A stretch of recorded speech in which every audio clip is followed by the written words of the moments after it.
மிதுன ராசி அன்பர்களே, இது நாள் வரையில் ராசியில் இருந்த குரு பகவான் ராசிக்கு 2ஆம் இடத்தில் சென்றிருக்கிறார். இந்த டிசம்பர் மாதம் முழுவதும் குரு பகவான் 2ஆம் இடத்தில் இருப்பது சிறப்பு.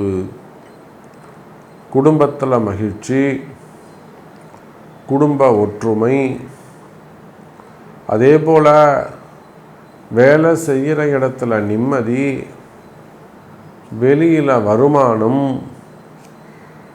கூடுதலான வருமானம், தொழிலில் வெற்றி, எதிரிகளையெல்லாம் வெற்றி பெறக்கூடிய ஒரு நல்ல கால சூழ்நிலை. நீங்கள் எதை சொன்னாலும் அதையெல்லாம் ஆமோதிக்கின்ற, ஏற்றுக்கொள்கிற மனப்பான்மை, இது எல்லாம் மிதுன ராசிக்கு இந்த டிசம்பர் மாதம் கை கொடுக்கும். வாழ வைக்கும் டிசம்பர் மாதம்.